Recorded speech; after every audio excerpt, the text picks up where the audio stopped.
challenges of speaking at this stage in the day is that I've followed a lot of really talented speakers.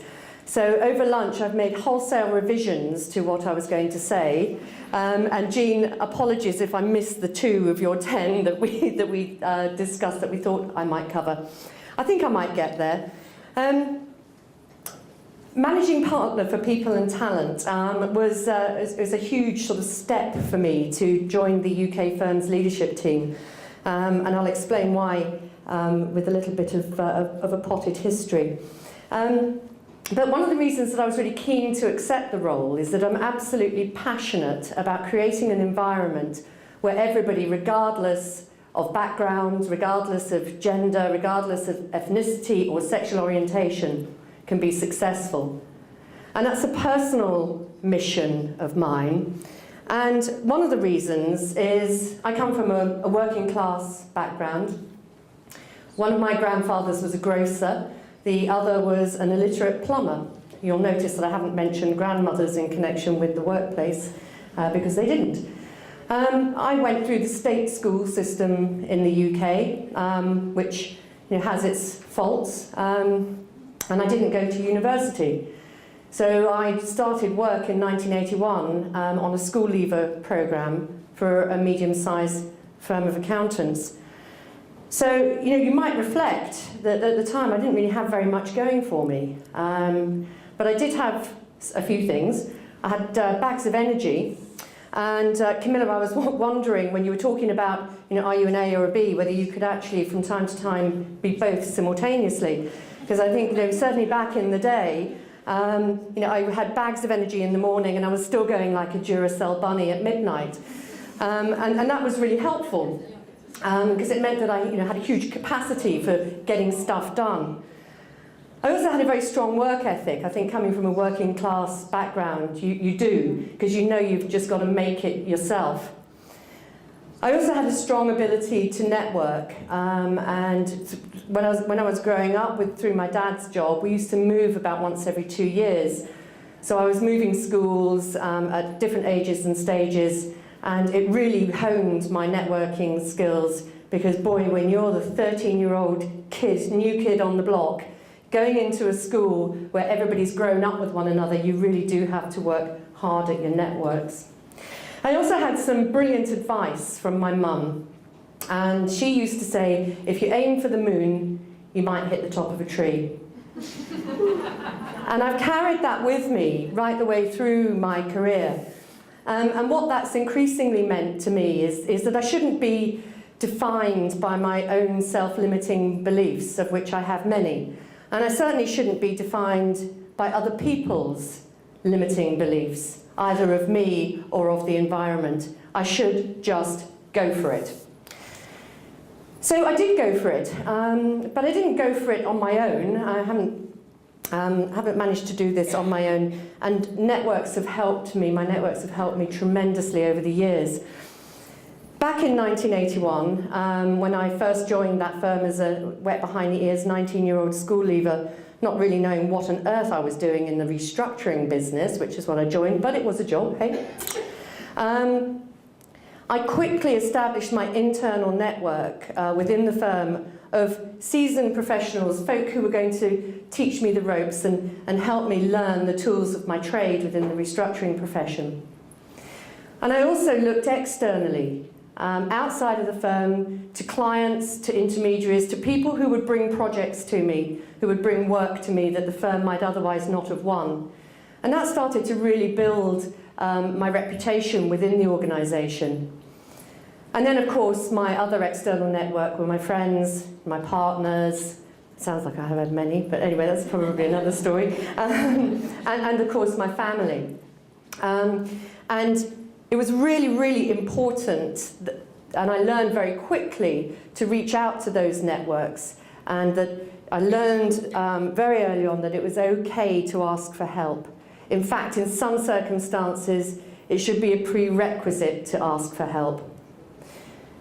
So I'd had 4 years or so, very successful years, advancing my career in the restructuring business at this mid-tier firm. And I decided in 1986 that I wanted to sort of step up a level and move to a bigger firm. Now that was back in the day when the big accountancy firms were 8 in number, not the 4 that we are today. So that was quite a challenge. An abundance of riches, and how do I choose the firm that is going to be best for me, where I can make the most impact and be most successful? So I reached out for help to my first set of networks, all my former colleagues who are now working in these firms, to try and understand where the values and the culture might fit with my own. And I decided, having done that due diligence, that Arthur Young, as it then was the firm I wanted to join. And one of the reasons was they characterised themselves as a meritocracy. Now this is way before diversity and inclusiveness became common parlance. But they were very clear that what they wanted to create was an environment where everybody of talent could be successful. And the year that I joined, in the restructuring business, they made a non-chartered accountant a partner, which was quite unheard of, and they promoted a woman to be a partner. So that was real meritocracy in action. So that was great, made the selection, lovely. Problem, they weren't recruiting. So I scratched my head and I thought, I know, I'm going to ask another of my networks for some help. So I phoned Mum and Dad and said, right, I'm coming home for the weekend, bringing a big bag of washing, and I've got something I need to talk to you about. So I sat down with Mum and Dad and talked to them about why it was I wanted to join this firm, and they grilled me on why I thought I was going to be a good fit, and why I would be additive to them, and why they would be additive to me, etc., etc. And then, having agreed with me that this sounded like a good idea, my dad said, do you know the name of the senior partner of the restructuring business? I said, yes. He said, well, why don't we write him a letter? So we did. Dear Mr. Adamson, you don't know me. I'm Liz Bingham. This is what I do, and this is how I feel I could be additive to your organisation.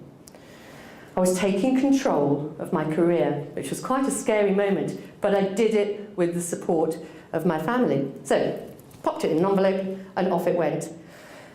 Stephen, some years later, the partner in question, still recalled receiving that letter, and he also recalled how he felt at the time, which was, what a cheek. But she's probably worth seeing. So he had one of his people interview me, and 9 months later they kind of figured out what they were going to do with me, and they offered me a job, and I joined the firm. Unlike Alexandra, when I joined Arthur Young, I had no ambition to be a partner.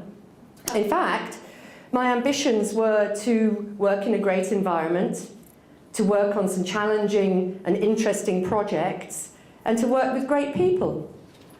And when I saw all those going up on the Gen Y characteristics, I thought, wow, I was a woman ahead of my time. I was Gen Y when we didn't even know Gen Y was coming.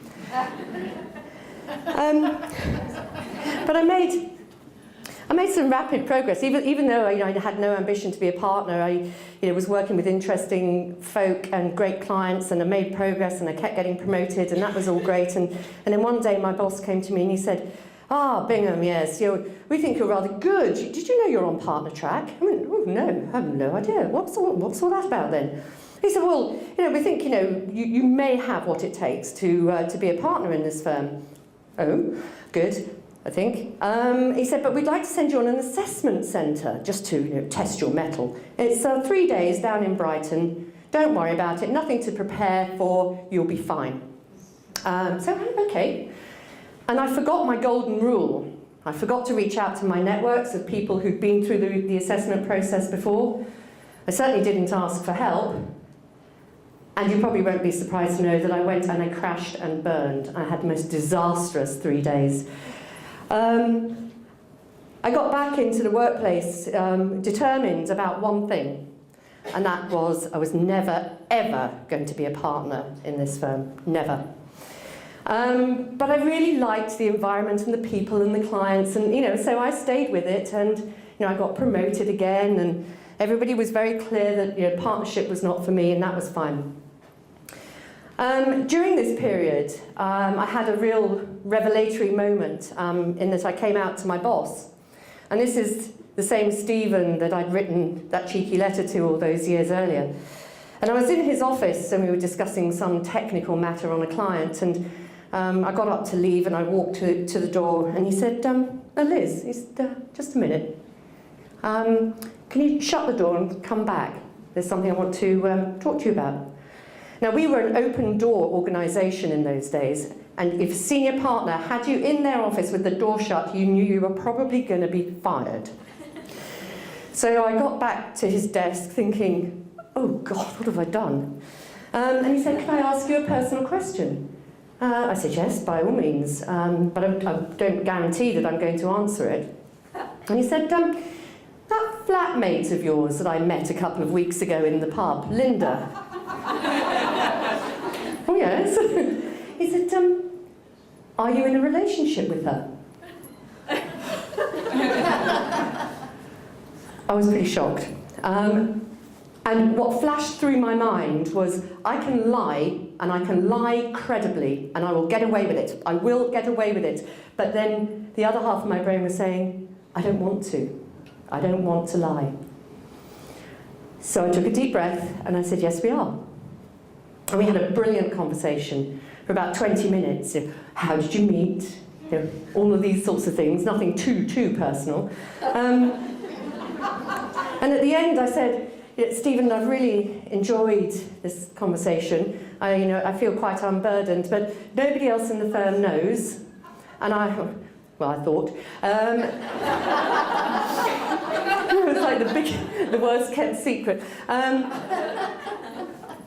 So I said, I'd ask you to respect my confidence, because the fact that I'm gay doesn't affect my work, and I really don't want anybody else to know. And he said, you're wrong, it does affect your work. Oh God, I have made a real tactical error here. He said, you're much more effective. He said, the way you are blossoming and growing and how you are delivering to your clients and working with your teams is so much more effective, and it's because you are in a loving and trusting relationship. And that was the first lesson, I guess, for me about authentic leadership. And I will continue to tell that story within the firm and out with the firm, because for me, it has created for me a career of two halves. I've got my pre-coming out career, which was okay, with a few disasters, and my post-coming out career, which has just gone like a steam train. So in about 2004, I was tapped on the shoulder again by our then senior partner saying, oh, Bingham, you're quite good at what you do.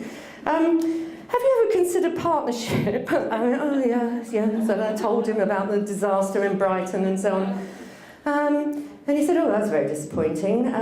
He said, I said, look, so the problem, Mark, I said, is that, the feedback was really poor and I don't think it was particularly well delivered. He said, oh dear. He said, that's terrible. Who gave it to you? I said, you did. He'd actually forgotten. So, hey, in for a penny, in for a pound. But I decided then, well, actually, I remembered my golden rule, and I reached out to my networks for help. I talked to clients, I talked to my team, I talked to my partner, I talked to my family, my friends, and decided to get back on the pony. So I went through the partner assessment process again. I came out top of the class, and in 2005 I was made a partner. And I'm thinking, my God, Mum, you did have it right, yeah? So probably aimed for the moon, and I'm maybe halfway there.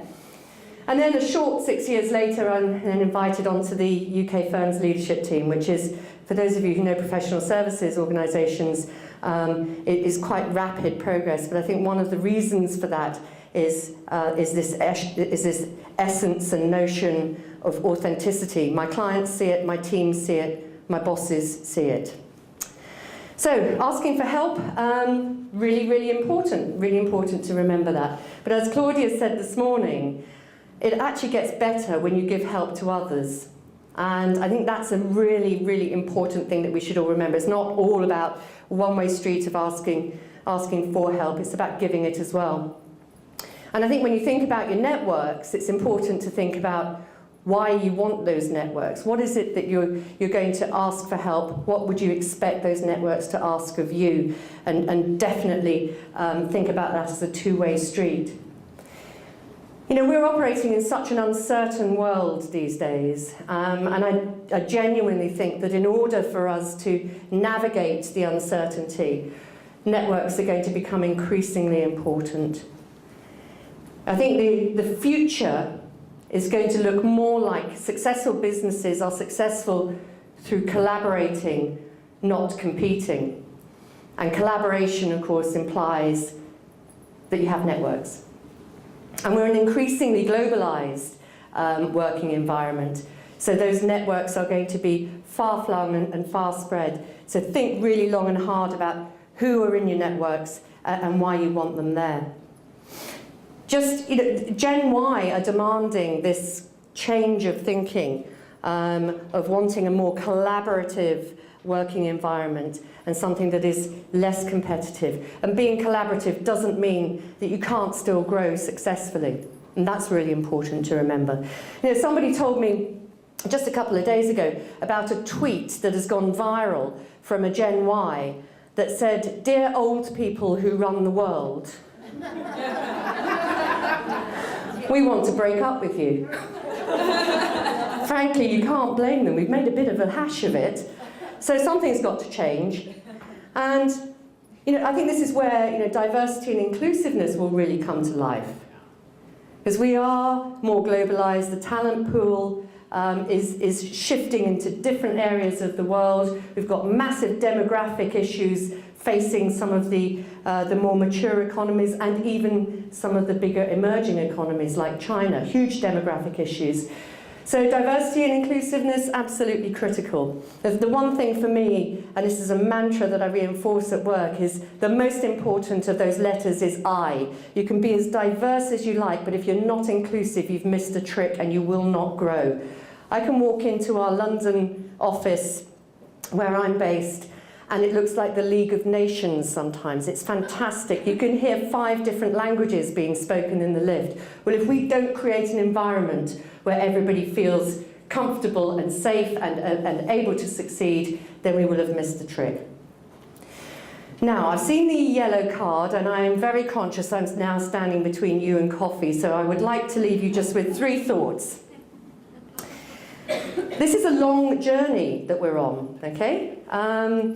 Policymakers can help us with some of this stuff, but that isn't the be-all and end-all, that isn't the silver bullet. Let me give you an example of that. In the UK, 41 years ago, we passed the Equal Pay Act. There's been some recent research that says that we've only achieved that in the UK up to relatively junior management levels. Anything over that, there's still a huge disparity on a gender basis. And that report estimates it will take a further 98 years at the current rate of progress before we get there. So this isn't about us, ladies and gents. This is about our daughters and our granddaughters, and maybe even our great-granddaughters. And that's why we've got to carry on pushing, because we're doing it for them. Number 2, I don't know whether it'll be our daughters or our granddaughters or our great-granddaughters, but one day we will declare victory on all levels of diversity. We will declare victory. And I was kind of conjuring with the notion of what does that look like? What would that look like? How do we know when we've won?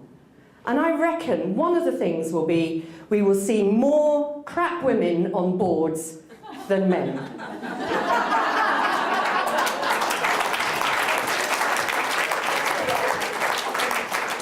And finally, before I get red carded, we all have a responsibility, as I say, to keep pushing on this journey for us, for those around us, for the next generations coming through. And you know, we've talked today already about role models. Personally, I was very reluctant to think of myself as a role model. It was a notion that I couldn't quite get comfortable with, and I think the reason for that is that I felt that to be a role model, I had to be perfect, and I'm certainly far from perfect. It isn't about being perfect, but it is about being brave. And there are other roles that we need to think about playing. Role models, coaches, sponsors we've spoken about. Whatever role it is you are playing in your lives, in your workplaces, just remember one thing. They won't care what you know. until they know that you care. Thank you.